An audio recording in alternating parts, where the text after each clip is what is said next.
उस समय भी धीरज के बाण लोगों के टूट गए और जब गरुड़ नागपाश काटने के लिए बुलाया, सब रामायण आपने सुनी है, लंबी गाथा है, शॉर्ट में ला रहा हूं। तो नागपाश काटने के लिए गरुड़ बुलाया गया और गरुड़ ने नागपाश काट दिया। उससे पहले भी राम के दल में ये शंका हो गई कि भैया ये कैसे भगवान है जब अपने बंधन में ना काट पा रहे, खुद के बंधन ना कटे, आपने तो इस संसार के जीवों के बंधन क्या काटे। भग गए लोग उस समय भी। जब गरुड़ ने आके नागपाश काटा, जब जयकारे बोले, तब लौट करके दोबारा आए।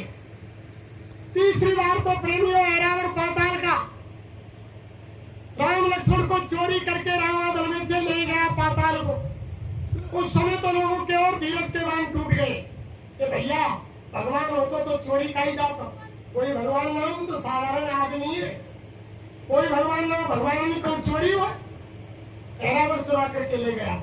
उस समय भी हनुमान जी ने बीड़ा उठाया, पाताल में गए, ऐरावत का वध किया, देवी को लात मारी और राम लक्ष्मण की जेल छुड़ा करके ऊपर लाए। तब रामादल में जयकारे हुए। तब धर्म की स्थापना करने के बाद राम जब यहाँ से गए, जब लोगों ने उनको बाद में उस समय नहीं पहचान पाए, योगेश्वर कृष्ण को लोगों ने नहीं पहचाना। भगवान राम को ना पहचानने के कारण 14 वर्ष का वनवास दे दिया। कोई अयोध्यावासी भगवान के साथ नहीं गया, केवल राम लक्ष्मण सीता गए। अगर समझ जाते कि भगवान है तो सारी अयोध्या वनवास को चली जाती। योगेश्वर कृष्ण को नहीं पहचान पाए। ग्वारिया गमारिया चोर योगेश्वर कृष्ण को संसार वालों ने कहा। और जब 17 बार जरासंध का युद्ध मथुरा में हुआ, जब 16 बार युद्ध हो लिया, 17वीं बार जब जरासंध मथुरा पर राक्षस सेना लेकर के आया, आ ही रहा था, तभी नंदगाम गोकुल बरसाने मथुरा के लोग और योगेश्वर कृष्ण के पास आ गए। तो आकर कहने लगे कि भैया कृष्ण, फिर वो आरो जरासंध, फिर मार काट होगी मथुरा में, खून की नदी बह गई। भैया हम तेरे हाथ जोड़ दे, तो पे और कोई काम ना है मार काट के सिवाय, खुद मरे और हमने मरवावे, खून की नदी ना भावे, ना तू खुद चैन के रहे, ना हमने रंगे। भैया कृष्ण तू ऐसा कर, या मथुरा छोड़ के कौन से चले जाए, तुम सुखी है क्या। भगवान कृष्ण ने विचार किया कि लोगों ने मुझको नहीं पहचाना। जब जरासंध सामने आया 17वीं बार, बलदाऊ का हाथ पकड़ के योगेश्वर कृष्ण गुजरात में सौराष्ट्र के पहाड़ पर चले गए। दुर्योधन माने जरासंध ने पीछा किया, पहाड़ का घेरा मान लिया, दुनिया के राक्षस चारों तरफ से घेर लिया। गर्मी का महीना था, पहाड़ में आग लगा दी, धुंधु करके पहाड़ जल गया। योगेश्वर कृष्ण और बलराम अपनी योग शक्ति से निकल करके पानी में द्वारका बसा दी। और जरासंध ने समझा कि योगेश्वर कृष्ण और बलराम दोनों पहाड़ में जल के खत्म। कुछ नीचे साथी खड़े थे मथुरा नंदगाम गोकुल बरसाने के, उनने आकर खबर कर दी यहाँ कि बलराम और कृष्ण दोनों पहाड़ में जला के जरासंध ने खत्म। 13वीं मना ली प्रेमियों, रोज ही कर बैठ गए। 13वीं मनी गई भगवान कृष्ण की और बलराम की। द्वापर के अंदर बैठ गए। कई साल बाद लोगों को मालूम पड़ी कि भगवान कृष्ण द्वारका में जीवित है। वही काम तो हमारी संगत में हुआ। बाबा देवदेव की 13वीं मना दे कि बाबा जी तो चले गए, और जब दोबारा वापस आएंगे तब हिसाब चलेगा कि बाबा जी तो वापस आए। तो लोगों ने उस समय नहीं पहचाना भगवान कृष्ण की लीला को, और भगवान भी उस समय नहीं माना। जब वो धरती से चले गए अपना काम करके, जब लोगों ने उनको भगवान माना, तो ऐसे सीधे लोग कैसे मान लेंगे गुरु महाराज को। अभी हमारे यानी सत्संगियों में भी शंका है। अभी तो जो बाबा जी को जीवित मान रहे हैं, इनमें भी अभी छट नहीं होगी। जब घी निकाल लिया जाता है ना, दूध से मक्खन तैयार हो जाए ना, मक्खन तो मक्खन शुद्ध नहीं होता है प्रेमियों। उसको ये माता बहन दे दिया तो 8 दिन का हो जाता है। तो हर सोमवार के दिन किसी बर्तन में रख के अग्नि पर, हीटर पर, गैस पर जब रख के, और फिर खोला में जब बात गर्म करेगा कि सारी वो छाछ गंदगी जब पूरा कचरा खत्म हो जाए, जब बात छान के शुद्ध हो जाए जब दूसरे बर्तन में, तो वैसे तो वो घड़ी चल रही है परीक्षा की, छटनी चल रही है, और छटनी के बाद फिर चटनी होगी वो। अभी इनमें भी मुट्ठी भर लोग रहेंगे, अभी तो बहुत लोग धोखा खा जाएंगे। मुट्ठी भर लोग रहेंगे, केवल परिवर्तन मुट्ठी भर लोगों से होगा प्रेमियों। और गुरु महाराज ने बताया कि परिवर्तन बड़े बड़े लोगों से और शहरों से नहीं होगा। चाहे महाराज ने कहा कि परिवर्तन छोटे छोटे लोगों से और गांवों से होगा। सारे काम होंगे, उनके वचन को कोई काटने वाला नहीं। अरे प्रेमियों, सूरदास जी महाराज पहले बहुत समय पहले लिख गए कि अरे मन धीरज क्यों न धरे और सम्मत 2000 के ऊपर है सोयोग, पूर्व पश्चिम उत्तर दक्षिण 24 काल फिरे, अकाल मृत्यु जगवाई यहाँ पे प्रजा बहुत, अरे मन धीरज क्यों ना। ऐसा होगा प्रेमियों, पहले तो चारों तरफ हाहाकार मचेगा। गुरु महाराज ने कहा त्रेता के अंदर एक रावण था, वो भी मर्यादा का था, सीता का हरण किया, लंका में ना ले जाकर के शोक वाटिका में दूर रखा, उसके सतुत से छेड़छाड़ नहीं की रावण ने, दूर रखा। द्वापुर के अंदर एक कंसुर दुर्योधन था, तो उनको मारने के लिए कृष्ण को आना पड़ा, और वो भी यानी कंस मर्यादा का था। देवकी के बच्चा पैदा होने के बाद तो उनका वध किया। लेकिन आज यानी कलयुग के रावण कंस तो बेमर्यादित थे। रावण ने तो सीता को शोक वाटिका में दूर रखा, लेकिन आज के रावण तो सीता हरण करते हैं। हजारों लाखों सीताएं रोजाना चोरी हो रही है प्रेमियों, और चोरी होने के बाद पहले आज का कलयुग का रावण उस सीता को अपनी घरवाली बनाता है, फिर उसका पता भी नहीं लगता है कि वो कौन दिशा में कहां गई। पहला यानी वो कंस, उसने बच्चे पैदा होने के बाद उनका वध किया। आज कलयुग के कंस तो मां के गर्भ के अंदर ही मासूम बच्चे को काट काट के नालियों में डाल रहे। एक तो रामायण कह रही है कि बड़े भाग्य मानस पर पावा, सुर दुर्लभ सदग्रंथन गावा। बड़े भाग से मनुष्य शरीर मिलता है, और एक तरफ कलयुगी कंस मां के गर्भ के अंदर ही बच्चे के टुकड़े टुकड़े करवा करके बाहर रखवा। गुरु महाराज ने कहा इन्हीं माता बहन देवियों की कूख से राम आए, कृष्ण आए, ईसा आए, मोहम्मद आए, भगत सिंह आए, चंद्रशेखर आए, सुभाष बाबू आए, महात्मा गांधी आए, वल्लभ भाई पटेल आए, ना जाने कितनी शक्तियां संत महात्मा आए, ना जाने कितनी शक्तियां धरती पर इन माता बहन देवियों के इस कूख से आए, और उसी रास्ते को बंद कर रहे हैं। उनको मां के गर्भ के अंदर ही काट काट के नालियों में बहा रहे हैं। तो गुरु महाराज ने कहा कि त्रेता के अंदर एक रावण था, उसको मारने के लिए धरती पर एक राम आए। द्वापुर में एक कंस दुर्योधन था, उनको मारने के लिए धरती पर कृष्ण आए। और गुरु महाराज कह रहे हैं कि उस समय तो एक रावण एक कंस था, आज कलयुग के अंदर घर घर में रावण कंस हो गए। अब इतने राम और कृष्ण कहां से आएंगे?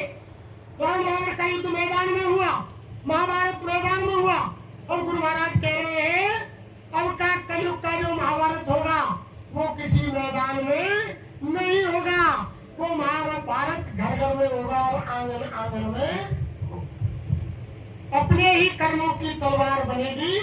और तभी तो गुरु महाराज कह रहे हैं कि यहाँ से पड़ी सड़ेंगी, घर घर में उठाने वाले मिलेंगे ना यार, जमाना बदलेगा, ऐसा समय है।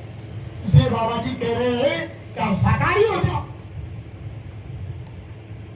मांस मछली अंडे शराब का सेवन छोड़ दो, ये इंसानों का भोजन नहीं है।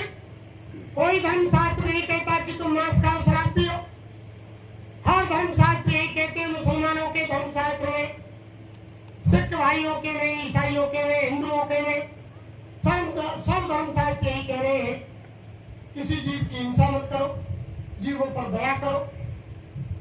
सब जीवों के अंदर उस परमपिता परमात्मा, उस प्रभु भगवान खुदा या गौर की रूह आत्मा सोल है।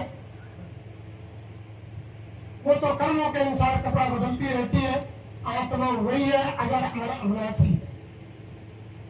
तो गुरु महाराज कह रहे हैं वो आपका बचाव करना चाहते हैं कि अगर आप शाकाहारी हो गए ऐसे समय में, सदाचारी हो गए, मांस मछली अंडे शराब का सेवन छोड़ दिया, तो आने वाले खराब समय में भाई बहनों आपकी भी रक्षा हो जाएगी।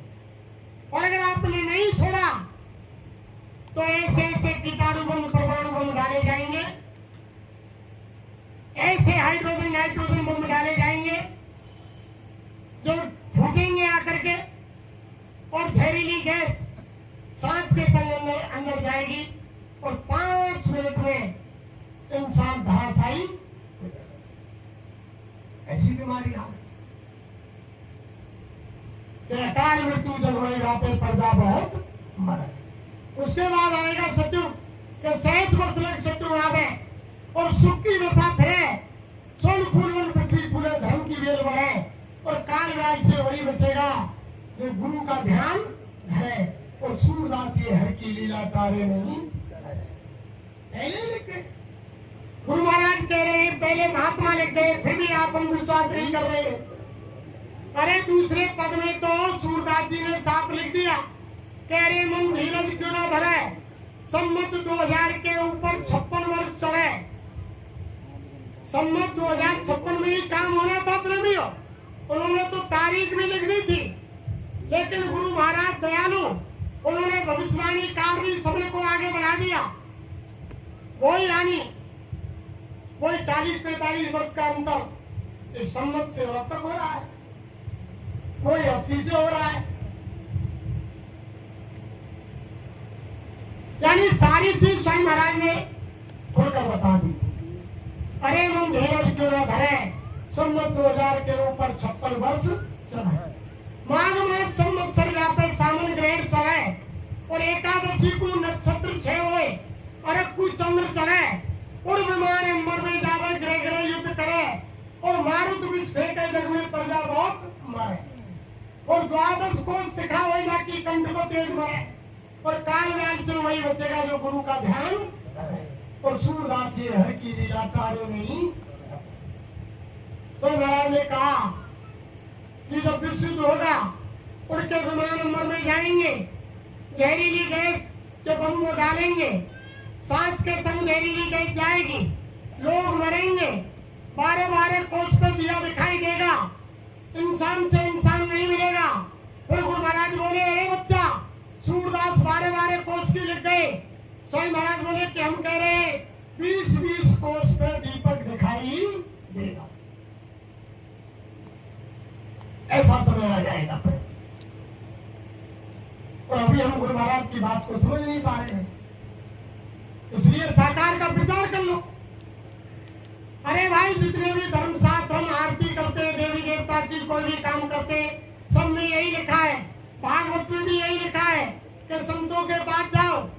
सभी ने कितने समय भक्ति की, भगवान कृष्ण जब जाने लगे, उद्धव पहुंच गए, तो उद्धव से भी भगवान ने यही कहा। जब पेड़ के नीचे भगवान बैठ गए, उद्धव पहुंच गए, उद्धव ने कहा कि योगेश्वर महाराज, मैंने ऐसा सुना कि तुम तुम्हारे परम धाम को जा रहे हो, कि हाँ भैया तो मेरा काम हो गया। उद्धव ने कहा कि महाराज मुझको भी साथ ले चलो, कि भैया उद्धव मुझको आदेश नहीं कैसे तुमको साथ ले चलो। तो महाराज कैसे आऊंगा, कि भद्र का धाम जाओ, समय के यानी महात्मा की तलाश करो, उनसे रास्ता लो, योग करो, और तुम मेरे परम धाम को आओ। उद्धव ने कहा कि महाराज अब मैं बुढ़ा हो गया, मुझसे का योग होता है, तुमने पहले क्यों नहीं बताया। तब योगेश्वर ने कहा अरे उद्धव तुमने पहले पूछा क्यों नहीं, तुमने मुझसे कब कहा कि मुझे तुम्हारे धाम को चलना है, तुम आज पूछ रहे हो, मैं आज बता रहा हूँ। उद्धव से भी साफ मना कर दिया। यही बात सबरी से भगवान ने कही। जो भगवान सबरी की कुटिया पर आए कि महाराज संसार वालों ने मुझको बड़ा कष्ट दिया है, मुझे तुम तुम्हारे परम धाम को ले चलो, मैं इस दुनिया में नहीं रहना चाहती। तो वहां भी भगवान ने यही कहा, नो भक्ति में यही बताया कि प्रथम भगत संतन कर संगा। सबरी से यही कहा कि भक्त सबरी, यही मेरी भक्ति है, सबसे पहले संतों का संग करो, उनसे रास्ता लो, तब मेरे परम धाम का। यही हमारी माता बहन देवियां रोजाना घर में यानी मंदिर में कथा कीर्तन होता है तब भी आरती यही बोलती है, विषय विकार मिटाओ पाप हरो देवा, स्वामी पाप हरो देवा, श्रद्धा भक्ति बढ़ाओ, श्रद्धा भक्ति बढ़ाओ, संतन की सेवा, ओम जय जगदीश हरे। यही गाते हैं आरती में। ध्यान नहीं देते हम आप। भगवान से क्या प्रार्थना करते हैं? हे भगवान, हे देवी माँ, हे हनुमान बाबा, हे देवताओं, हमारे विषय विकारों को मिटाओ, हमारे अंदर से बुराइयों को खत्म करो, हमारे अंदर यानी श्रद्धा भक्ति बढ़ाओ, संतों के प्रति हम संतों की शरण में जाएं, जिससे हमारा कल्याण हो। यही आरती कह रही है, लेकिन समझ नहीं पा रहे। हम बोल के फूल पत्ती जला के हाथ जोड़ के समझ जाए कि हमारी आरती। हम आप घर में बिटिया की शादी होने के बाद कथा कराते हैं, पंडित कथा पढ़ने के लिए आता है। आज तक किसी भाई बहन ने पूछा कि पंडित जी महाराज वो कथा सुनाओ सत्यनारायण की, ये तो महात्म है लीलावती कलावती का, महात्म को तो पढ़ के सुनाते हैं पंडित लोग कि लीलावती भाई कलावती भाई उन्होंने ऐसा किया, उनको ऐसा फल मिला। अरे वो कथा कौन सी है जिसके करने से कहने से लीलावती को ऐसा हुआ और कलावती को ऐसा हुआ, उस कथा को सुनाओ। अरे वो कथा यही तो हो रही है जो आज हो रहा है, वो महात्मा के वचन, महात्माओं की वाणी, महात्माओं का नामगान, वही तो असली कथा है। उसी के लिए तो कहा था, वही तो सत्यनारायण की असली कथा है। हम आप नहीं समझ पाते हैं। वो तो कथा का महत्व है लीलावती और कलावती। और भागवत भी यही कह रही है, भागवत भी यही कह रही है। भागवत में 4 अक्षर है, भाग का मतलब भक्ति। भक्ति करो, भक्ति मिलेगी कब? रामायण में साफ लिख दिया, भक्ति स्वतंत्र सकल गुण खानी और बिन सत्संग न पावे। यानी बिना सत्संग के प्राणी नहीं पाएगा। भक्ति कहाँ मिलेगी? सत्संग के अंदर। तो भागवत, भागा मतलब भक्ति। जो भक्ति मिलेगी संतों के सत्संग में, तो भक्ति से दूसरा वाह वैराग पैदा होगा, तीसरा अक्षर है गा, ज्ञान पैदा होगा। जब वैराग आ जाएगा तो ज्ञान पैदा होगा, और तब तीसरा चौथा अक्षर है ता, तब त्याग होगा। भागवत का मतलब है भक्ति करो, भक्ति से वैराग उत्पन्न होगा, वैराग से ज्ञान आएगा, और ज्ञान से तब संसार की तरफ से त्याग होगा। और यही भागवत की आरती कह रही है। क्या कह रही है? आरती सब मिल कर कीजे, भागवत चरणामृत लीजे। आरती सब मिल कर कीजे, भागवत चरणामृत लीजे। तो भागवत का चरणामृत कैसे मिलेगा? कब मिलेगा? फिर क्या कर रही है आगे? ये पे चढ़े भक्त को रंग, ये पे चढ़े भक्त को रंग, मिले जब संतन को सत्संग। कब चलेगा? जब संत महापुरुषों का सत्संग मिलेगा। ये पे चढ़े भक्त को रंग, मिले जब संतन को सत्संग। जन्म बिरथा मत कीजे, आरती सब मिलकर कीजे। भागवत चरणामृत लीजे, आरती सब मिलकर कीजे। सारी जो भी कथाएं रही है, जहां भी जो भी ज्ञान दिया जा रहा है, सारे धर्म शास्त्र सब यही कह रहे हैं कि बिना संतों के पास नहीं जाओगे तब तक आपकी आत्मा का कल्याण नहीं। आपने लोमस ऋषि और विश्वामित्र स्वामी महाराज ने वो कहानी सुनाई ना, लोमस ऋषि और ब्रह्मा जी की कहानी, कि ब्रह्मा जी से लोमस ऋषि ने पूछा, उनके पुत्र थे मानसवत, उन्होंने पूछा कि पिताजी मुझे मुक्ति की बात बताओ।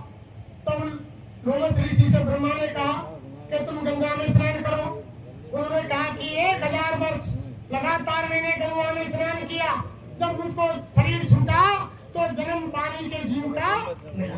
फिर उन्होंने कहा कि पीपर के ऊपर यानी जल चढ़ाओ। तब लोमस ऋषि ने कहा कि महाराज मैंने 1000 वर्ष पीपर पर जल चढ़ाया, अंत में मुझको जन्म कल खजूरा का मिला जो कई पैरों वाला होता है।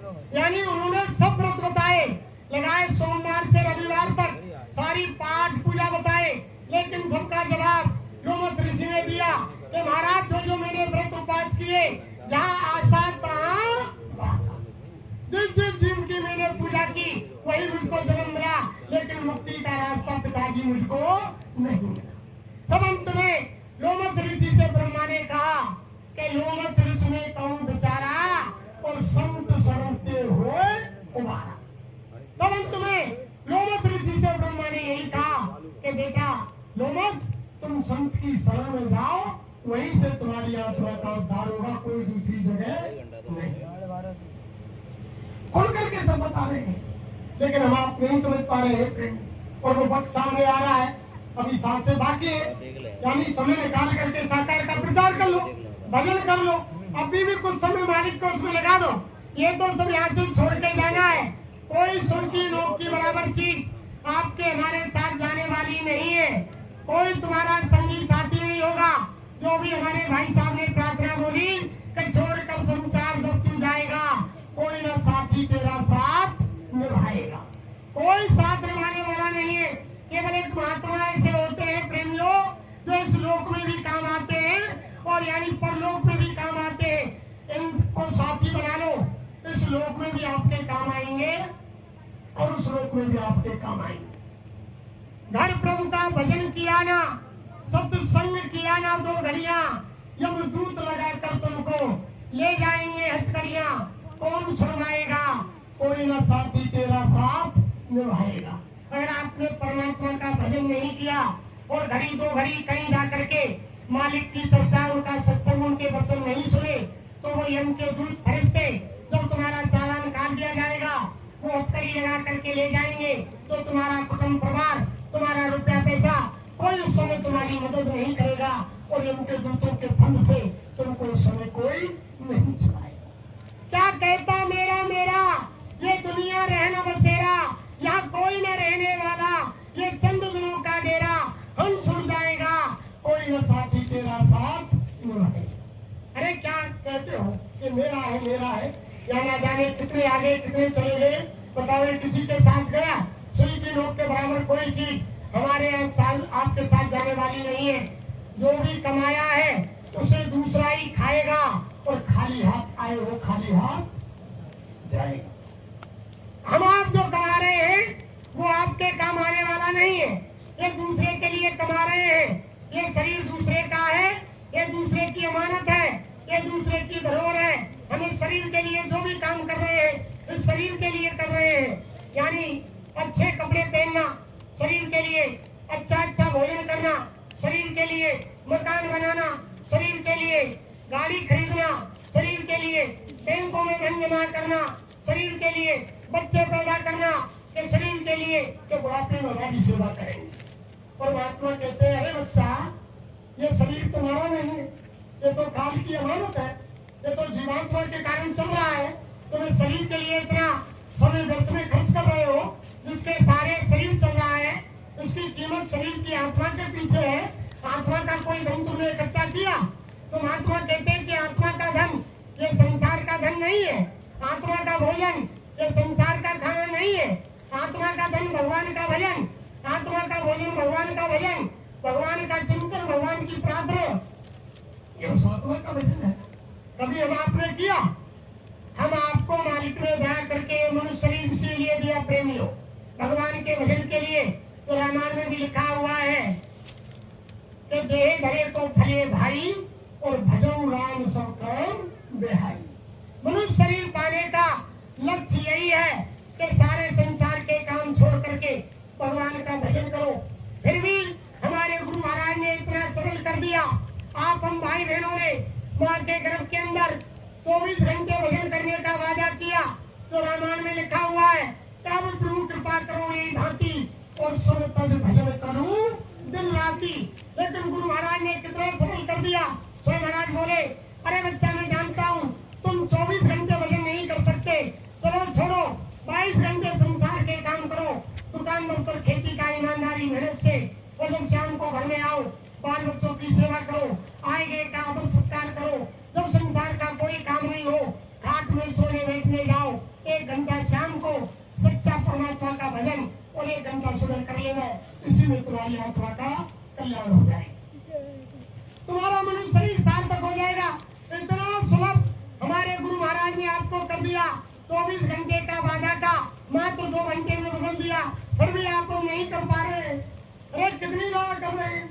अरे आप समय निकाल के गुरु महाराज कह रहे, अरे आप बैठो तो सही, जब तब तक डाल के आप बैठ जाएंगे, आपका भजन हो रहा है या नहीं हो रहा है, आपका मन भाग रहा है या रुक रहा है, आप भजन पर बैठे हैं, आपके अंदर जो ऑटोमेटिक कैमरा लगा हुआ है उसमें आपकी रील तो बन रही है, आपकी पिक्चर तो तैयार हो रही है कि आप भजन कर रहे हैं।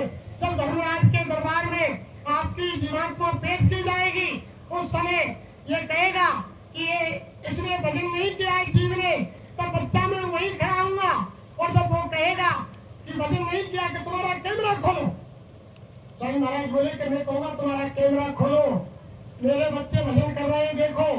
जब कैमरा खोलेगा वो तुम्हारा पेंडुलम वो चिप उसमें डालेगा सीढ़ी में, और सामने नहीं आएगी। तो गुरु महाराज ने कहा कि हम कहेंगे देखो भजन कर रहे हैं, जब वो कहेगा अरे कि बाबा जी इन्होंने मन से भजन नहीं किया, अरे बच्चा हम कहेंगे अरे काल ये मन तुम्हारा एजेंट है, ये तुम्हारा वकील है, इस मन को तुम ले जाओ और जीवात्मा को हमको दे दो।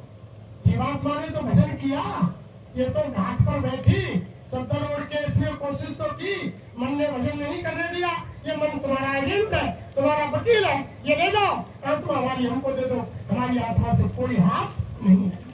जब इतनी गारंटी गुरु महाराज ले रहे हैं प्रेमियों, फिर हम आप क्यों समय नहीं निकाल रहे? अरे घाट पर बैठो, वो ऑटोमेटिक कैमरा चल रहा है, जो भी आप तुम अच्छा बुरा कर्म अंधेरे में उजाले में पहाड़ में पर्वत में जंगल में घर में शीश महल में कर रहे हो, वो 24 घंटे यहाँ लगा हुआ है मालिक का ऑटोमेटिक कैमरा। इस जो बाहर सीसीटीवी कैमरा लगता है इसका आप तार काट देंगे, कैमरा फोड़ देंगे, लेकिन वो ऐसा कैमरा है कि वो कभी लोहे लक्कड़ स्टील का नहीं है, वो खराब नहीं होता है, उसका तुम तार नहीं काट सकते, उस कैमरे को तुम खराब नहीं कर सकते। वो तो जन्म से यानी 5 साल तक नहीं चलता है, 5 साल से 1 दिन ऊपर होते ही बटन ऑन कर दिया जाता है और वो कैमरा चालू हो जाता है। जो भी चीज संसार में इंसान कार्य कर रहा है अच्छा बुरा सब कैमरे के अंदर फीड हो रहा है। 2 दूत कंधों पर बैठ करके लिख रहे हैं, एक अच्छा लिख रहा है एक बुरा लिख रहा है, दोनों सिपाही दूत लिख रहे हैं। कैमरे में तुम्हारा सारा पिक्चर बन रही है जन्म से और अंत तक की पूरी, लेकिन समझ में कब आती है प्रेमियों? ये जब आती है जब बुढ़ापा आ जाता है, जवानी में नहीं आती। जवानी के जोश में हम आप भगवान को नहीं मानते। जब बुढ़ापा आ जाता है, जब इंसान कोई काम कर नहीं लेता है, जब खाट में पड़ जाता है, शरीर से भोजन नहीं आता है और शरीर से स्नान नहीं होता है और शरीर से यानी पानी नहीं आता है और शरीर से बिस्तर वगैरह नहीं मिलते हैं, तो पूरे जीवन की रील उसके दिमाग में घूमती है जन्म से और अंत तक कि मैंने ऐसा किया और मेरे साथ ऐसा कर रहे हैं, तब उसको याद आती है जब उसका मनन करता है, लेकिन जवानी के जोश में याद नहीं रहती। इसलिए महात्मा कहते हैं कि कुछ कर ले काज जवानी में, इस 2 दिन की जिंदगानी में मेहमान जवानी जाती है फिर लौट कभी नहीं आती है। रे मूड से मत खोजना किससे और बड़भाग से मुल्तन पाई है, सौभाग्य जवानी आई है, भगवान इसी में मिलते हैं, क्या ढूंढे पत्थर और पानी। कुछ कर ले काज जवानी में इस 2 दिन की यादें खोज प्रभु की कर, और मिल जाए तो है जाए निडर, लेकिन वे भी बिना गुरु मिलते नहीं, सब धर्म कहे निजवानी में, कुछ कर ले काज जवानी में इस 2 दिन की। वे भी बिना यानी महापुरुष के नहीं मिलते, पहले महापुरुष की तलाश करनी पड़ेगी। अरे आप भाई बहनों को जिनको नामदार गुरु महाराज ने दिया उनको तो सारी चीज मिल गई, महात्माओं की तलाश के लिए पहले था सुधाकर देखो, यानी बड़े बड़े यानी घराने के लोगों को जंगल जाना पड़ा, महात्माओं के आश्रमों में धोती लंगोटी धोनी पड़ी, लंगर बनाने पड़े, जूतियां साफ करनी पड़ी, झाड़ू लगानी पड़ी। 10-10 साल तक अंत में महात्मा ने कह दिया कि बच्चा तुम तुम्हारे घर लौट जाओ, तुम इस दौलत के लायक नहीं। नाम की दौलत नहीं मिली प्रेमियों, आप हमको बाबा जय गुरुदेव जी महाराज ने मुफ्त में दे दिया, जबरन हमारी आपकी झोली में डाल दिया, और फिर भी नहीं समझ पा रहे। ऐसे दयालु महापुरुष ने जबरन आपका हमारा हाथ पकड़ लिया। क्या आपने हमने इनको खोजा? अरे इन्होंने हमारा हाथ क्यों पकड़ा? इन्हें मालूम थी कि अगर ये मेरा हाथ पकड़ेंगे तो संसार के झमेले में, संसार के चकाचौंध में आकर के ये मेरा हाथ छोड़ देंगे। लेकिन गुरु महाराज ने क्या कहा कि जिसको मैं एक बार देख लेता हूँ उसको जीवन में भूलता नहीं हूँ, और जिसको मैं एक बार पकड़ लेता हूँ उसको कभी छोड़ता नहीं। इन्होंने हाथ पकड़ा है। इसलिए आप प्रेमी भाई बहन, अरे प्रेमी भाई बहनों, अब भी वक्त है जो कुछ बता है। आपने देखा नहीं, स्वामी महाराज ने पहले बता दिया, राम रावण के युद्ध का कारण भारत बना त्रेता। स्वामी महाराज उनसे बोले कि त्रेता में राम रावण के युद्ध का कारण भारत बना, द्वापर में महाभारत के युद्ध का कारण भारत बना। स्वामी महाराज बोले, अरे बच्चे बच्चियों, अब भी जो भविष्य में तृतीय विश्व युद्ध होगा उसका कारण भारत ही बनेगा। अब तुम्हारे सामने यानी कारण बन गया। अब तो कारण बन गया और अब वो कार्य शुरू हो गया। अब काम हो जाए जब हो जाए, इसलिए उससे पहले आप अपने काम के लिए तैयार हो जाओ, साकार का प्रचार कर लो। और उस भजन में तो नागाई नहीं करना है कभी भी। जब जोरदारी से युद्ध छिड़ेगा चारों तरफ से, यानी युद्ध की तैयारी हो जाएंगी, उस समय हम आप साकार का यानी प्रचार कर सकेंगे क्या? नहीं होगा। यही तो समय है। इसलिए अब भी समय है, अभी समय है, बचना चाहो और फिर मत कहना हमें। बाबा जय गुरुदेव जी की अर्जी है और आगे आपकी ईसाई महाराज की अर्जी है। देखो प्रेमियों, इशारा हो रहा है, समय हो गया। ना हम कोई संत है, ना महात्मा है, ना हम कोई ज्ञानी है, ना विज्ञानी है, ना हम कोई वक्ता है, ना हम कोई विद्वान है, ना हम कोई वक्ता है। हम तो आप जैसे एक जमींदार के बच्चे हैं। और सत्संग सुनाने के अधिकारी तो केवल महात्मा होते हैं। ये तो गुरु महाराज ने आप हम सब भाई बहनों को मंच से ही आदेश दिया कि बच्चे बच्चियों तुम निकल पड़ो और मेरे साकार का प्रचार हिंदुस्तान के कोने कोने में, शहर, कस्बा, नगर, गांव, ढाणी, मोहल्ला, हर जगह जगह कर दो। कोई आने वाले खराब समय में ये ना कहे कि बाबा जी के प्रचार का ही आवाज हमने नहीं सुनी। ये तो सबको आदेश दिया है। तो हम आप तो इनके नारी हैं, इनके पाती दूत हैं। हमको आपको सत्संग सुनाने नहीं है, हम आपको कोई उपदेश देने नहीं है। हम तो केवल गुरु महाराज का संदेश आप भाई बहनों के बीच में रखने के लिए आए कि गुरु महाराज का एक संदेश है तो आप हम सबको दिया। एक को चौड़े में नहीं दिया, सबको मन से कहा कि सब निकल पड़ो। तो उसकी तैयारी करो प्रेमियों। और जिन बहन जी ने जो आगे कार्यक्रम कराया है, मैं उनको बार बार धन्यवाद देता हूँ। वो बड़े गुरु महाराज के प्रेमी हैं, वे बड़ी पुण्यात्माएं हैं जिनका हर कार्य गुरु महाराज के वचनों से शुरू होता है। बहुत से भाई बहनों के यहाँ शादी है तो गुरु महाराज की चर्चा, किसी का जन्मदिन है तो गुरु महाराज की चर्चा, किसी की पुण्यतिथि मन रही है तो गुरु महाराज की चर्चा, कोई शुभ कार्य हो रहा है तो गुरु महाराज की चर्चा, कोई भी कार्य हो रहा है तो गुरु महाराज की चर्चा। वो बड़ी ही पुण्यात्मा है। यहाँ इस परिवार के जितने भी सदस्य हैं गुरु महाराज के बड़े लाडले, बड़ी पुण्यात्मा है। जहाँ धरती पर गुरु महाराज की चर्चा हो रही है, यह भी बड़ी पावन भूमि है। और ग्वालियर की तो पूरी सारी धरती पावन है। यहाँ गुरु महाराज आए और हमसे बड़े बड़े यानी बड़े दाधारी वरिष्ठ बैठे हुए हैं जिन्होंने गुरु महाराज का सानिध्य बहुत पहले से किया। हम इनके सामने क्या गुरु महाराज की चर्चा कर सकते हैं। लेकिन आप भाई बहनों से यही विनती प्रार्थना हाथ जोड़ के करेंगे कि समय बिल्कुल कगार पर है। इसलिए आप सभी भाई बहन दो काम के लिए सचेत हो जाओ। एक काम शाकाहार का प्रचार, और दूसरा भजन ध्यान और ये दोनों काम बदस्तूर में लागा मत करो।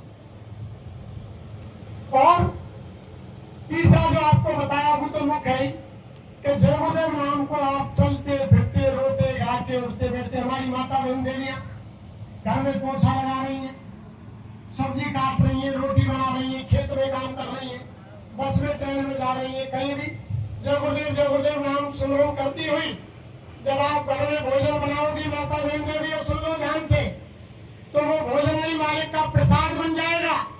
जो कोई भाई बहन उसको खाएगा उसकी बुद्धि ऑटोमेटिक बदल जाएगी। और घर में आपने लड़ाई झगड़ा करके भोजन तैयार किया तो उस भोजन में यानी गुस्सा क्रोध भर जाएगा।